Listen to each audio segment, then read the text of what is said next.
Déjeme iniciar la enseñanza de hoy con una pregunta. ¿Alguna vez usted se ha puesto a cuestionar si todo lo que usted ha llegado a creer acerca de Dios, Jesús, la salvación, el pecado, es verdad? ¿Alguna vez no le ha incomodado y ha llegado a pensar, pero ¿verdad esto será así? ¿No habrá dudado? ¿Se ha preguntado, qué está haciendo Dios con mi vida? ¿O por qué no está haciendo nada para ayudarme en esta situación en que estoy viviendo? Las dudas no son pecado. Escúchelo. Las dudas no son pecado.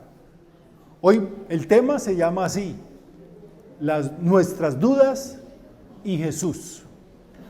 La Biblia está llena de personajes, hombres y mujeres, jóvenes y ancianos, que se hacían preguntas acerca de Dios. Algunos tenían unas dudas muy grandes, muy interesantes. Pelearon con Dios por lo que Él estaba haciendo o por lo que no estaba haciendo. Cuando nosotros nos decidimos a seguir a Jesús, las dudas no van a desaparecer de nuestras vidas. Las dudas demuestran, y por eso es que son tan importantes las dudas demuestran que estamos reflexionando nuestra fe. Porque la fe cristiana, la verdadera fe cristiana, no es un salto al vacío, no es cerrar los ojos y lo que me digan, eso lo voy a creer. No, la fe cristiana se reflexiona. Y cuando reflexionamos, obviamente, habrá muchas preguntas, muchas dudas, muchos cuestionamientos. Entonces, ¿qué hacer cuando los que seguimos a Jesús tenemos dudas acerca de Dios, acerca de la fe, acerca de Jesús? ¿Qué hacer? Una pregunta así suelta. ¿Cuántos de ustedes en verdad han luchado con dudas como esa? Dios, ¿verdad? ¿Existirá? ¿Será verdad todo eso que me han contado en la iglesia de Dios, de la fe, de Jesús, de la Biblia? Levante la mano. ¿Quiénes han tenido dudas así, luchas? Pues no todos, otros van a caer en otra categoría, que ahora les va a parecer horrible, pero ahí va. Mire, como decía, hombres y mujeres en la Biblia lucharon con sus dudas y sus cuestionamientos. Uno de ellos fue Juan el Bautista. Imagínense, Juan el Bautista. Escuchen lo que nos describe Mateo capítulo 11, versículos 2 y 3. 11, 2 y 3. Juan estaba en la cárcel, ya sabemos, y al enterarse de lo que Cristo estaba haciendo, envió a sus discípulos a que le preguntaran, ¿eres tú el que ha de venir o debemos esperar a otro? Noten una cosa, por lo general, las dudas, los cuestionamientos que surgen en nuestra vida afloran en los momentos de crisis. Ay, pero es que ¿por qué Dios me mandó esto? ¿Por qué Dios no me escucha? ¿Por qué? Como que Dios no existe. Ese cuento ya no lo creo porque Dios no hace nada para ayudarme. En los momentos de crisis afloran las dudas. Cuando lo que esperamos que suceda no sucede. O cuando esperamos que suceda de alguna manera y sucede de otra. Entonces no nos gusta. Juan ha sido encarcelado. ¿Ustedes se imaginan a Juan en la cárcel como uno de nosotros haciéndonos esta pregunta? ¿Por qué? ¿Por qué Dios ha permitido que yo esté en la cárcel? Si lo que yo estaba haciendo era ¿qué? Haciendo lo que Él me dijo que hiciera. No estoy en la cárcel por ser un bandido. Estoy en la cárcel por hacer la voluntad de Dios. ¿Por qué Dios permite que yo esté en la cárcel? Juan ha bautizado, recuerden quién es Juan el Bautista. Juan ha bautizado a Jesús y lo ha identificado como el Mesías esperado por siglos. Pero ahora tiene dudas y hace esta pregunta: ¿y si este Jesús, es decir, mi primo, recuerden que eran primos, y si mi primo no es realmente el Mesías? Si de pronto nos hemos confundido y de pronto Jesús es simplemente otro de los tantos que en Israel se levantaron en esa época a decir: yo soy el Mesías, pero no pasaban de ser simples charlatanes. Yo creo que la cabeza de Juan el Bautista estaba llena de preguntas, de cuestionamientos. Porque en una cárcel, en una crisis, hay mucho tiempo para pensar, hay mucho tiempo para dudar. ¿Recuerda cuando usted está en una crisis, toda la pensadera que le da? No puede dormir, ¿qué? Pensando, cosas, preguntando. Entonces, el primer punto de esta enseñanza hoy es: ¿qué hacer con nuestras dudas? ¿Qué hacer con nuestras dudas? Hay varias opciones. Una es dedicarse a pensar en otra cosa. Alguna persona dice: no, yo no, mejor no pienso en eso, yo mejor me voy a jugar, ¿cómo se llama? Nintendo Play, allá, para olvidarme de todo eso. Yo no quiero pensar, no, mejor me voy al cine, mejor me voy al estadio, mejor me voy a hacer ejercicio, mejor me voy a hablar y a beber con mis amigos porque yo no quiero pensar en eso. Algunos simplemente quieren no pensar en sus dudas. Otros se desesperan a tal punto que abandonan su fe. Y yo, esa vaina de la Biblia y de Dios, eso es mentira, ¿verdad? Que a mí Dios no me ha ayudado para nada, eso no me ha servido a mí para nada. Otros se dejan hundir en una duda infinita y sin respuestas. Y es duda tras duda, tras duda, tras duda, tras cuestionamiento, sin buscar respuestas, sin obtener respuestas, porque no se buscan respuestas. Pero ese no fue el caso de Juan el Bautista. ¿Saben lo que hizo Juan el Bautista? Juan el Bautista hizo lo más sabio que cualquier buscador de la verdad debe hacer. Dos cosas muy sencillas, que ojalá que aprendamos nosotros hoy acá. Lo primero es que él busca a Jesús. Busca a Jesús.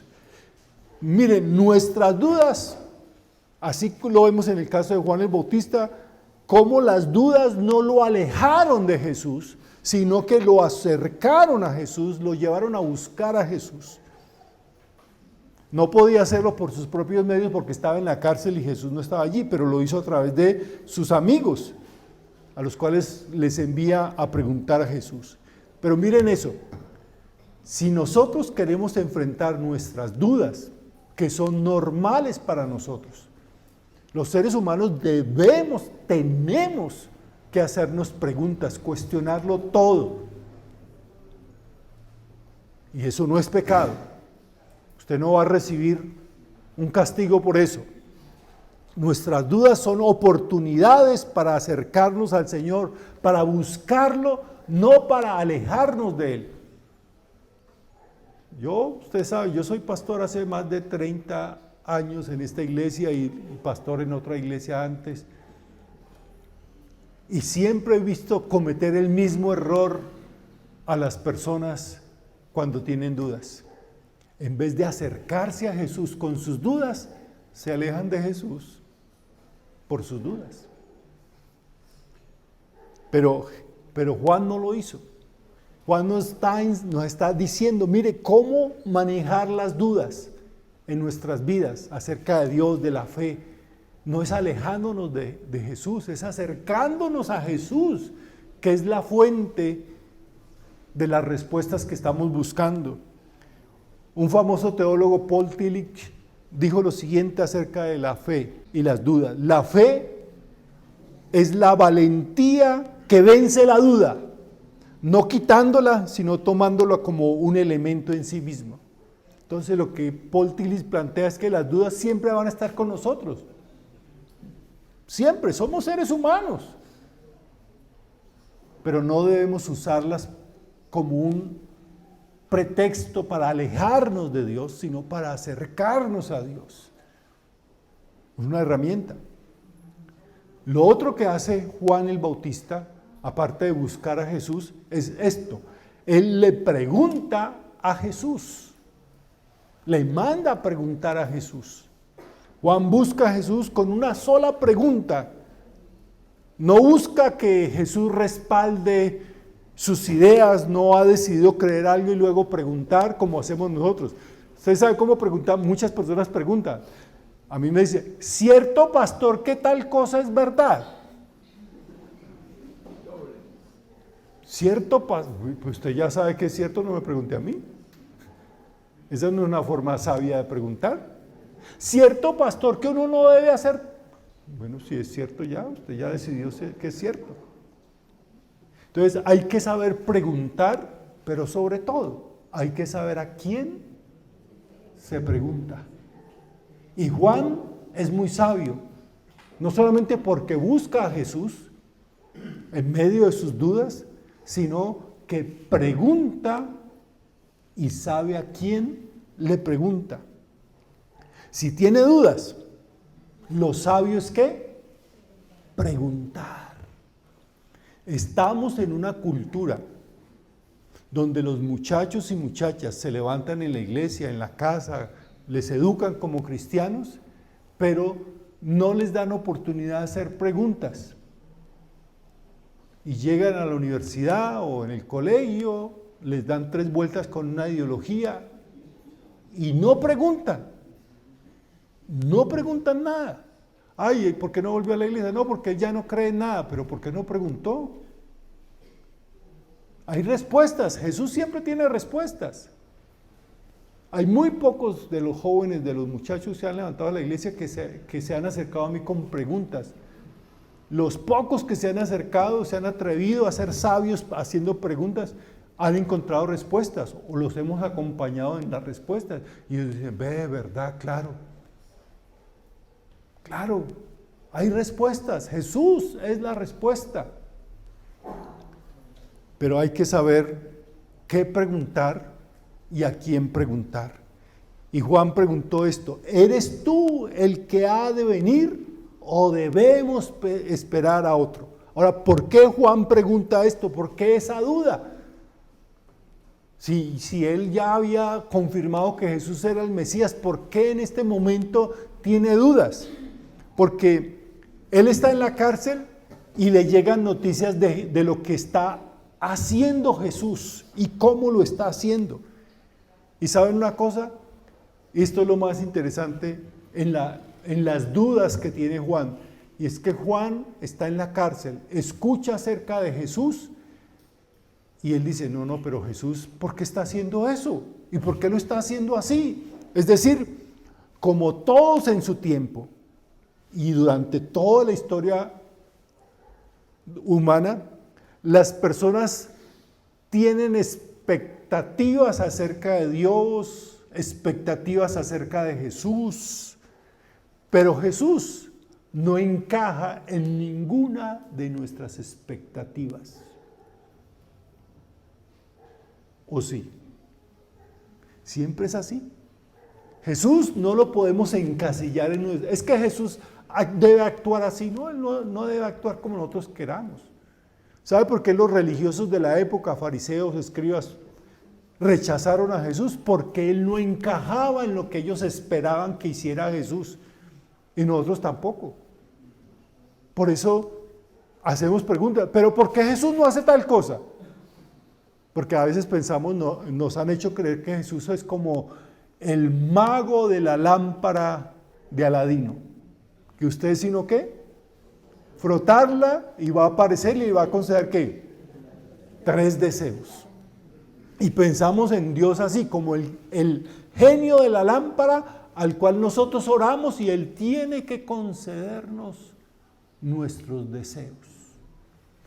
Y cuando no encaja en esas expectativas, entonces nos desilusionamos de Dios. No, yo no vuelvo a la iglesia. Yo iba ahí con la idea de que Dios me iba a bendecir, me iba a sacar de problemas, me iba a dejar que mi muchacho fuera tan rebelde, que mi hogar se arreglara, que me resultara un trabajo. Pero yo voy a la iglesia y no pasa nada. Antes estoy en la inmunda, cada vez peor.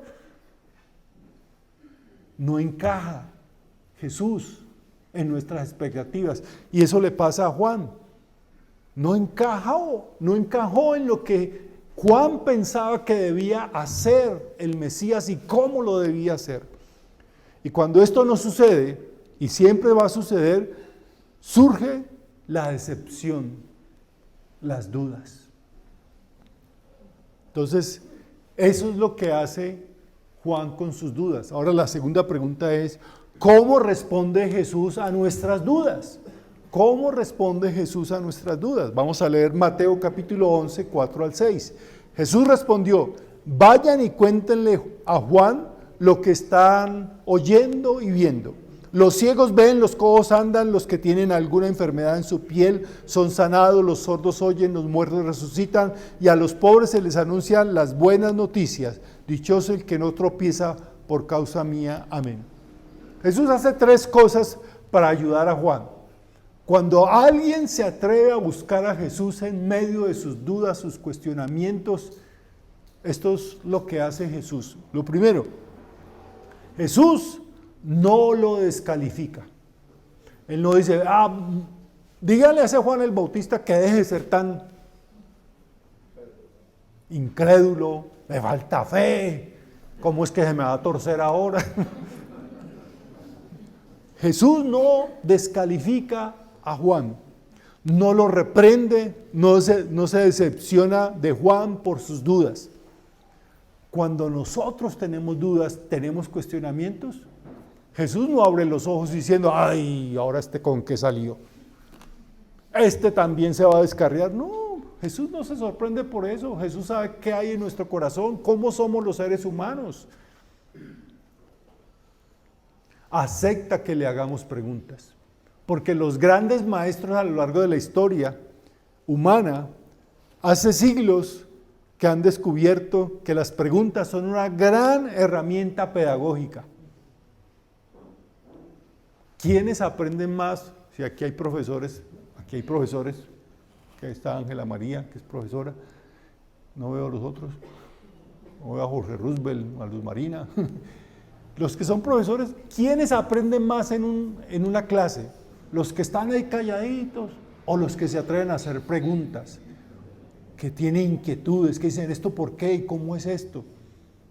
Yo creo que a uno le entusiasma más un alumno que hace preguntas, que se cuestiona, no el que está ahí calladito, pensando, lo ve uno atento, pero está pensando en otras cosas.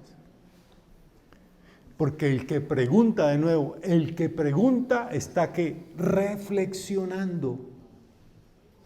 Está reflexionando.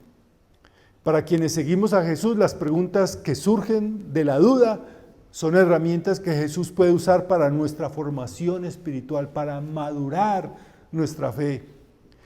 Lo segundo que hace Jesús es que le da una respuesta tangible a Juan. Es decir, no solamente le manda a decir un argumento, una idea, él le manda una respuesta tangible, concreta como esta. Los ciegos ven, los cojos andan, los que tienen alguna enfermedad en su piel son sanados, los sordos oyen, los muertos resucitan y a los pobres se les anuncian las buenas noticias. ¿Por qué esta respuesta es la que Jesús cree que necesita y que va a ayudar a Juan en sus dudas? Porque lo que está diciendo Jesús es que el Mesías esperado es Él, es Jesús. Y no porque lo diga Jesús, sino porque está respaldado por 2 testigos. Un testigo es el poder de Dios. El poder de Dios que se manifiesta en sanar a los cojos, a los ciegos, a los leprosos, a todos ellos. Ahí se está manifestando el poder de Dios. Pero el otro testigo es el que acredita la palabra de Dios. Porque eso que acaba de decir Jesús, mire, los ciegos ven, los sordos oyen, los cojos saltan, los muertos resucitan, esos eran los anuncios de los profetas en el Antiguo Testamento de lo que iba a ser el Mesías. Un ejemplo de eso lo encontramos en Isaías capítulo 35, 5 y 6, dice, se abrirán entonces los ojos de los ciegos y se desatarán los oídos de los sordos, saltará el cojo como un ciervo y gritará de alegría la lengua del mudo.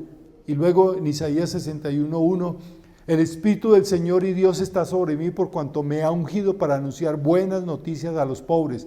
Me ha enviado a sanar los corazones heridos, a proclamar libertad a los cautivos y la libertad de los prisioneros. Entonces, el argumento de Jesús, o la respuesta concreta de Jesús es esta: si los ciegos están viendo, los cojos están andando, los leprosos están sanados, los muertos están resucitando, a los pobres se les está anunciando el Evangelio, entonces esa es la evidencia que el Espíritu de Dios está sobre Jesús, y eso es lo que lo acredita como el verdadero enviado del Señor, el Mesías que Juan el Bautista estaba esperando. Entonces, el argumento de Jesús no es un argumento teórico, sino una respuesta práctica. Mírenlo ahí está. ¿Qué se anunciaba que debía ser el Mesías, que iba a hacer esto? Mire, eso es lo que estamos haciendo. Y por último, Juan el Bautista recibe un alto reconocimiento de Juan. Esto es lo tercero que hace Jesús por Juan. Le hace un alto reconocimiento por lo que es como persona y por la misión que está cumpliendo. Por su misión, por su persona. Es decir, Jesús no lo descalifica y dice: no, usted ya no me sirve, usted con sus dudas no me sirve. Aquí necesitamos gente que no dude. No, Jesús no lo descalifica, antes le hace un reconocimiento grandísimo. Y miren lo que dice Mateo 11, 7 al 11. Jesús comenzó a hablarle a la multitud acerca de Juan. ¿Qué salieron a ver al desierto? ¿Una caña sacudida por el viento?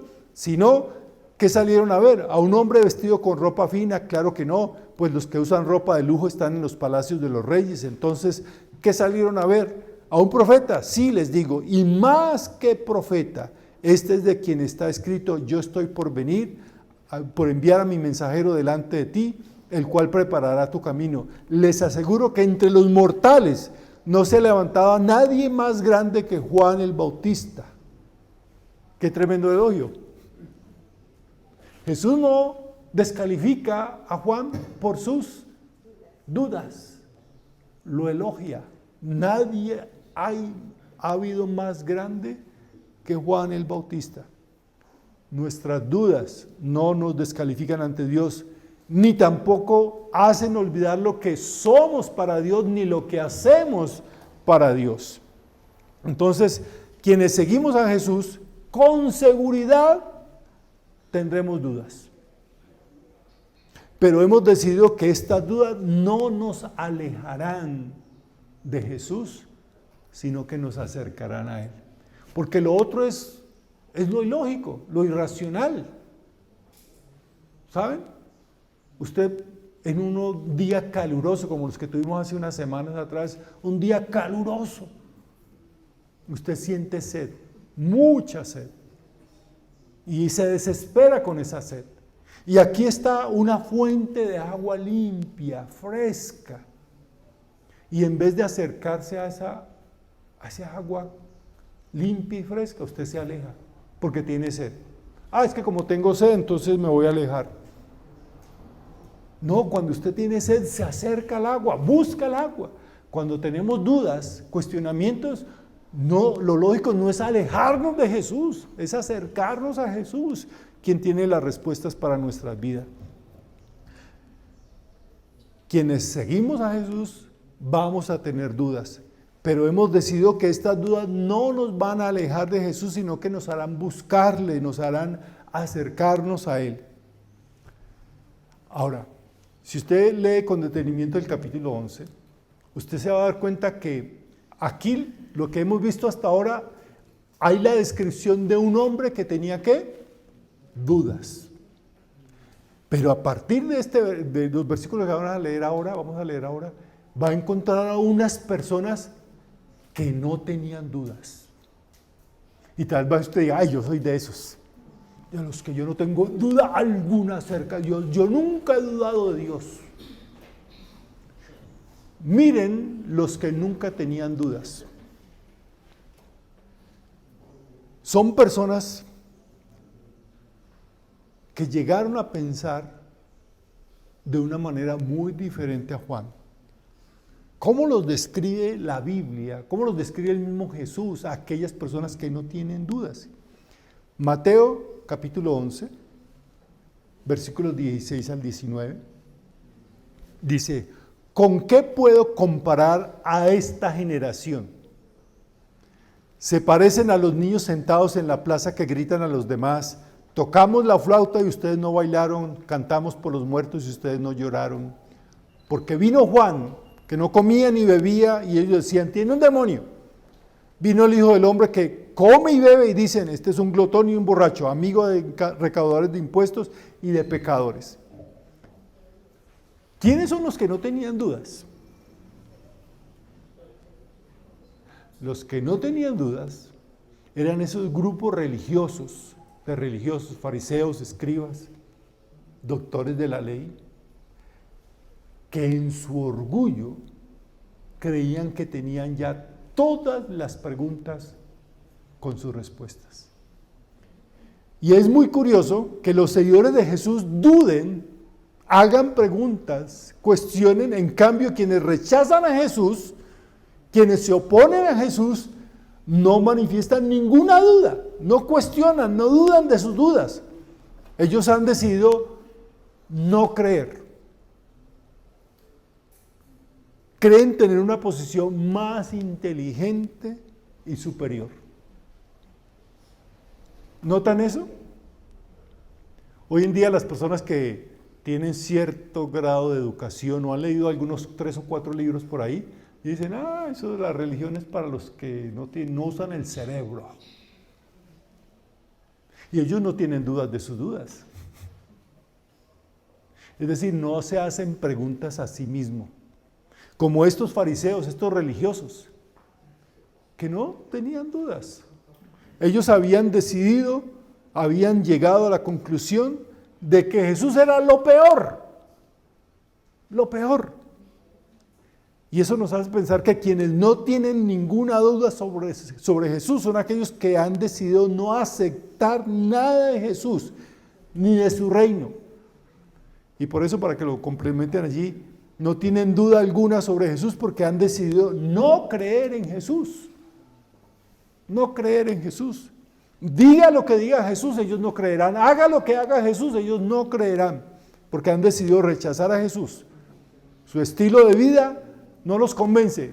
¿Ven esa frasecita que decía: tocamos la flauta y ustedes qué? No bailaron. Cantamos canciones fúnebres y ustedes no lloraron.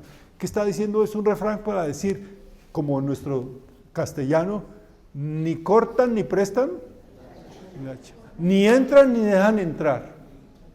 Es decir, vino Juan, que era una zeta, es decir, una persona que no tenía ninguna posesión. ¿Recuerdan cómo vivía Juan el Bautista en el desierto, vestido de una piel de camello? No comía nada así, sino saltamontes, miel y agua. Vivía de una forma muy limitada, muy escasa.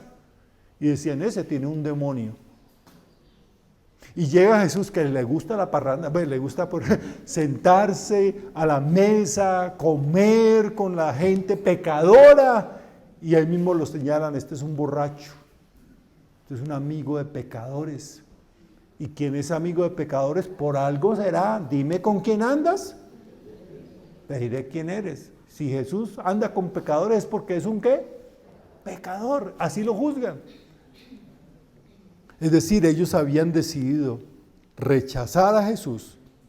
Sus milagros no los llevaron a dudar de sus dudas, de sus ideas acerca de Jesús. Es decir, Jesús podía hacer el milagro que fuera y ellos iban a decir: yo no creo eso. Alguna trampa debe tener por ahí. Ese es un charlatán, quién sabe qué estará haciendo ahí. ¿Conoce personas así? Usted les puede dar el mejor argumento, usted le puede mostrar con su vida transformada el amor y el poder de Cristo en usted, en su vida, y esa persona va a decir: yo no creo eso. Yo de eso tan bueno no como cuento. Eso es para la gente que no piensa. los fundamentalismos de todo tipo se parecen. El fundamentalismo religioso hizo que rechazaran a Jesús, porque no encajaba en lo que ellos pensaban que debía ser el Mesías. El fundamentalismo ateo se parece igual, rechazan, simplemente dicen, no, hemos decidido que no creer nada de eso, porque eso es para la gente ignorante, los escasitos de neuronas, los que no piensan. En cambio, nosotros somos muy sabios, hemos estudiado 4 libros y con eso ya sabemos todo. Entonces eso es lo curioso. Los que creen, dudan. Y los que no creen, no dudan. Están tan convencidos, no en su verdad, porque no es una posición racional, es una posición de orgullo. Orgullo. Cuando no dudamos, no estamos reflexionando. Y quienes no dudan, tienen la pretensión de creer que ya tienen todas las respuestas. Eso surge no de un corazón humilde, sino de un corazón lleno de orgullo. Y eso me hace recordar a Sócrates, el filósofo griego, que decía, en todo, que el filósofo más grande de Grecia, llegó a decir simplemente esto: solo sé que nada sé. Y era Sócrates. Y esta persona leyó 4 libros, o vio 5 videos en YouTube y ya, yo no creo nada de eso. El asunto no es que ya tenga resueltas sus dudas, sino que ha decidido creer en su propia verdad, o han aceptado una verdad que les es cómoda. Cómoda. Si tiene dudas, entonces no se aleje de Jesús, acérquese a Él. Para seguir a Jesús hay que ser como niños. Y los niños hacen ¿qué? Muchas preguntas. ¿Por qué? ¿Y por qué esto? Y usted les conteste, ¿y por qué? ¿Y por qué? Jesús nos dice que debemos ser como niños si queremos entrar en el reino de los cielos. Es una característica de los niños que hacen preguntas. No se canse de hacer preguntas. Pero recuerde, haga las preguntas sabia, porque es más sabio hacer buenas preguntas que contestarlas. Y segundo, sepa a quién le hace las preguntas. Ahora, el capítulo 11 termina con una invitación que hace Jesús, que la conocemos mucho, pero entendiendo más el contexto, sin sacar esta enseñanza, este texto bíblico, estas palabras de Jesús del contexto del capítulo 11, las vamos a entender un poco mejor. Mire, las conocen ustedes de memoria, Mateo 11, 28 al 30. Vengan a mí, todos ustedes que están cansados y agobiados, yo les daré descanso. Carguen con mi yugo y aprendan de mí, pues yo soy apacible y humilde de corazón, y encontrarán descanso para sus almas, porque mi yugo es suave y mi carga es liviana. Cierto que las dudas pesan. Cuando tenemos cuestiones, cuestionamientos, dudas, incertidumbres, eso nos pesa tanto. No saber qué hacer, no saber qué decisión tomar, pesa. Y Jesús termina haciendo una invitación: vengan a mí, todos ustedes que están trabajados y cargados, yo los voy a hacer descansar. Quien se acerca a Jesús siempre encontrará respuesta que hará que su vida sea más descansada, no más desgraciada, más descansada. Acérquese a Jesús, Él es la respuesta. Puestos en pie, vamos a orar.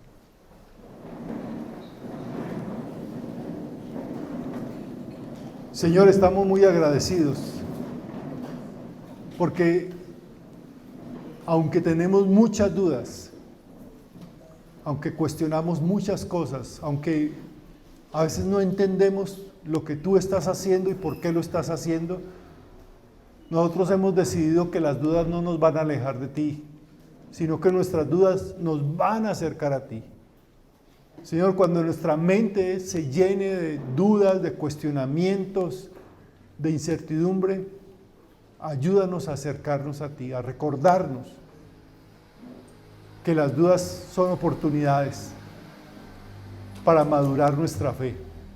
Ayúdanos a tener una iglesia compuesta de personas que reflexionan su fe, que no les da miedo cuestionar, que no les da miedo hacer preguntas, pero que saben hacer las preguntas correctas y buscar a las personas correctas para hacer esas preguntas. Señor, gracias por invitarnos a descansar en ti, confiar en ti. En el nombre de Cristo Jesús. Amén.